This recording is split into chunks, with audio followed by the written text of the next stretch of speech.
The whole galaxy celebrated while you mourned, Leia said softly. Luke shook his head. I wasn't the only one mourning. Leia glanced at the stormtrooper's helmet. No, I suppose not. How are you? Luke's voice was sincere, but Leia wasn't sure how to answer him. This was supposed to be a triumph, but all she really felt was confused. Not just what Luke had told her about her lineage. Their connection was something she'd felt for some time, and it had been easy to accept Luke as her brother. She would not think about what that meant of her biological father.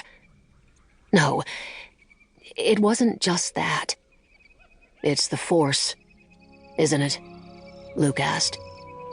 Leia nodded. She had told Luke that she couldn't understand the power he had, but he seemed eerily calm and confident that she could actually wield the Force as he did. Leia might not have any real experience with the Force, but there was no denying the power Luke had, the power she felt too, like a fluttering of flitterfly wings just on the edge of her consciousness, waiting for her to seize it.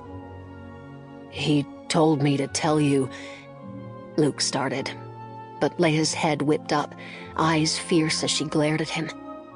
Don't, she warned. They were his last words.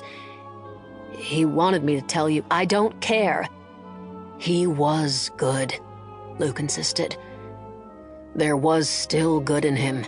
After all, my father was good, Leia thought. But in her mind, she pictured Bail Organa, not Darth Vader.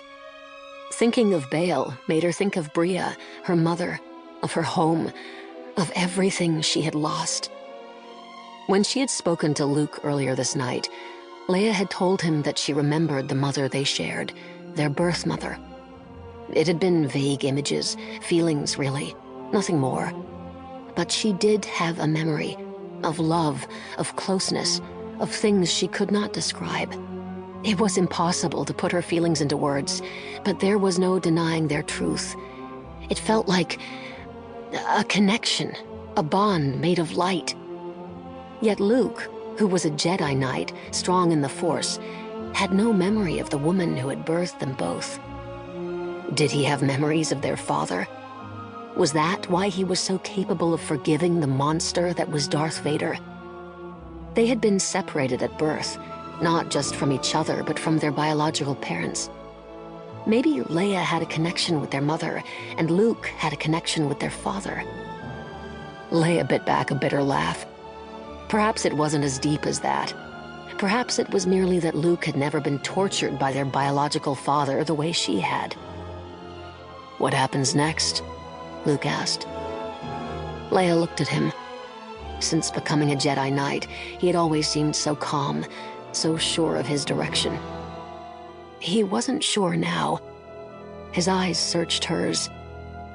He's waiting for me to decide my fate before he chooses his own, she realized. Their blood connection may be new knowledge, but he was also her friend. The threads of fate that had pulled them in separate directions could be rewoven.